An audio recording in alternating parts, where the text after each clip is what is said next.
आज के इस वीडियो में क्लास 10 के हिंदी वर्णिका का तीसरा पाठ माँ, इसकी जो है तैयारी करने वाले हैं बोर्ड की परीक्षा के लिए कि माँ पाठ से जितने भी ऑब्जेक्टिव और सब्जेक्टिव क्वेश्चन आएंगे उसे हम आसानी से कैसे बना सकते हैं, इसको आसानी से कम समय में कैसे तैयारी कर सकते हैं। तो सबसे पहले एक चित्र के माध्यम से कुछ पॉइंट्स लिखे गए होंगे, इन पॉइंट्स से जो है क्वेश्चन ऑब्जेक्टिव क्वेश्चन आता है और इस प्रकार हमें तैयारी करना आसान होगा। तो सबसे पहले इन पॉइंट्स को देख लेते हैं। तो सबसे पहले माँ कहानी की बात करते हैं। तो माँ कहानी जो है कहानी संग्रह माँ से लिया गया है, यानी माँ से संकलित है। आप ध्यान रखिएगा, पूछ देगा ये क्वेश्चन में कि माँ कहानी कहाँ से संकलित है या लिया गया है। तो माँ एक कहानी संग्रह है, बुक है, उसी से लिया गया है। ध्यान रखिएगा, माँ कहानी जो है गोपाल दास नागर द्वारा संपादित है। मतलब ये जो माँ कहानी है गुजराती में लिखा गया है और इसे गोपाल दास नागर ने जो है हिंदी में अनुवाद किया है। और माँ कहानी के रचनाकार जो हैं ईश्वर पेटलीकर हैं, जो गुजरात के एक लोकप्रिय कथाकार हैं। तो ये भी क्वेश्चन आता है कि ईश्वर पेटलीकर जो है कहाँ के लोकप्रिय कथाकार हैं, तो गुजरात के लोकप्रिय कथाकार हैं। और ये भी क्वेश्चन आता है कि माँ कहानी के रचनाकार यानी लेखक कौन है, तो ईश्वर पेटलीकर हैं। और ईश्वर पेटलीकर की रचनाओं से जुड़ी हुई कुछ क्वेश्चन आ सकता है, जैसे खून की सगाई, काला पानी, ये सब जो है इनकी प्रमुख रचनाएं हैं। ऐसे क्वेश्चन में कई बार आया है कि खून की सगाई किसकी रचना है, तो ईश्वर पेटलीकर की। काला पानी किसकी रचना है, तो ईश्वर पेटलीकर की। तो ये था पाठ और पाठ परिचय से महत्वपूर्ण बिंदु जिससे ऑब्जेक्टिव क्वेश्चन आते हैं। तो चलिए हम माँ पाठ के महत्वपूर्ण बिंदुओं को देखते हैं, जिसके आधार पर हम ऑब्जेक्टिव और सब्जेक्टिव क्वेश्चन बनाएंगे। माँ कहानी की प्रमुख बिंदुओं को देखने से पहले एक और बात का ध्यान रखिएगा, यदि वीडियो अच्छा लगता है, वीडियो से लाभ मिलता है तो वीडियो को लाइक करें। चैनल पर नए हैं तो चैनल को सब्सक्राइब करके बेल आइकन को दबा लें। साथ ही साथ वीडियो को अपने दोस्तों के साथ शेयर करें ताकि वे भी इस वीडियो को देखकर लाभ उठा सकें। तो चलिए हम महत्वपूर्ण बिंदुओं को देखते हैं। इसमें पहला बिंदु है मंगू जन्म से ही पागल और गूंगी थी। क्वेश्चन आता है कि मंगू जन्म से थी, सिर्फ पागल देता है तो पागल जवाब होगा, और पागल और गूंगी दोनों देता है तो ये दोनों जवाब होगा। चलिए अगला पॉइंट को देखेंगे।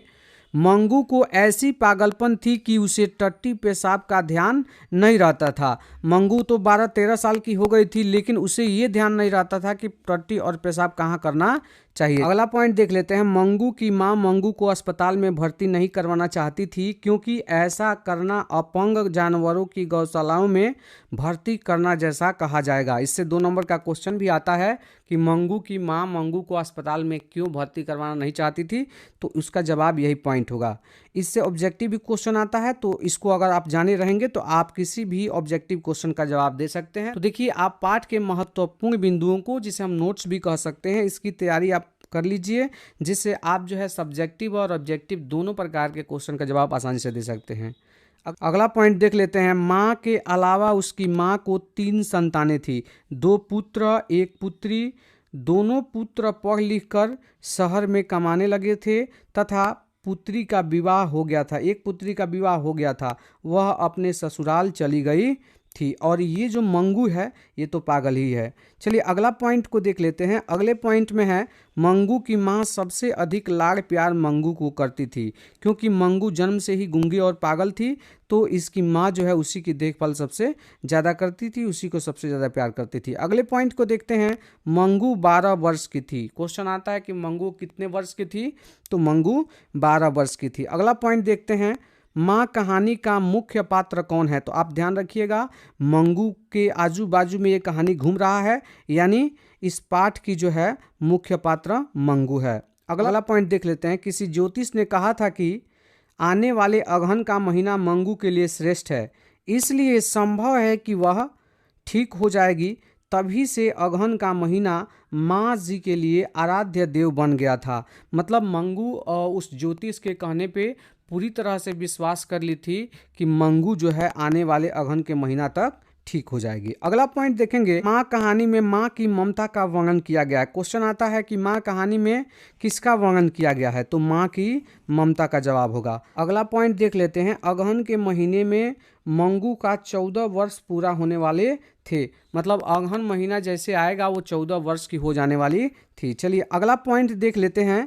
अगले पॉइंट में है मुरतिया का अर्थ दुल्हा या वर होता है। देखिए इस पाठ में दुल्हा या वर के जगह पर मुरतिया बोला गया है, मतलब मुरतिया माने होता है दुल्हा या वर। ये भी क्वेश्चन आ सकता है। चलिए अगला पॉइंट देख लेते हैं। अगले पॉइंट में है मंगू की गांव की ही एक लड़की कुसुम थी जो मंगू की तरह ही पागल हो गई थी। मतलब मंगू के गांव में एक और लड़की कुसुम नाम की लड़की थी जो मंगू की तरह ही पागल हो गई थी। अगला पॉइंट में है, मंगू को ठीक होते देख गांव के लोगों ने मंगू की मां को सलाह देने लगे कि मंगू को भी अस्पताल में भर्ती कराया जाए। कुसुम को देखकर तथा लोगों की बात सुनकर मंगू की मां मंगू को अस्पताल में भर्ती कराने के लिए राजी हो गई। पहले तो माँ जो है मंगू को अस्पताल में भर्ती कराना नहीं चाहती है, लेकिन गांव की ही एक लड़की कुसुम थी जो मंगू की तरह पागल थी। मंगू ठीक हो गई तो गांव के लोग वहां जब इकट्ठा हुए थे तो मंगू की माँ भी पहुंची थी और सारे लोग कहने लगे कि देखो कुसुम का इलाज हुआ, ठीक हो गई, मंगू को भी तुम भर्ती करा दो, वो भी ठीक हो जाएगी। तो ये देखकर मंगू की माँ का भी ये मन हुआ कि हाँ हम जो है मंगू को अस्पताल में भर्ती कराएंगे। अगला पॉइंट देख लेते हैं, मंगू जिस अस्पताल में भर्ती होती है वहाँ के कर्मचारी कुशल व्यवहार के थे, मतलब एक अच्छे व्यवहार के थे। क्वेश्चन आता है कि मंगू जिस अस्पताल में भर्ती होती है वहाँ के कर्मचारी कैसे थे, तो कुशल व्यवहार के थे, ये जवाब होगा। अगला पॉइंट देख लेते हैं, मंगू को अस्पताल में भर्ती कराने के बाद मंगू की माँ भी पागल हो गई। तो ऐसा बुक में लिखा हुआ है कि मंगू जो है उसको जब अस्पताल में भर्ती कराया गया है और वापस उसकी माँ लौटी है तो वो भी मंगू की श्रेणी में चली गई है। यानी मंगू पागल थी तो मंगू की माँ भी जो है पागल हो गई है, तो वही यहाँ लिखा गया है। इससे जुड़ा हुआ क्वेश्चन आता है। अगले पॉइंट को देखेंगे, मंगू के अलावा मंगू के 2 भाई और 1 बहन थी।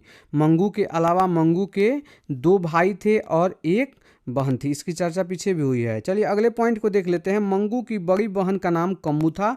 ये क्वेश्चन आ जाता है कि मंगू की बड़ी बहन का नाम क्या था, तो कम्मू था। उसका विवाह हो गया था, वो ससुराल चली गई थी।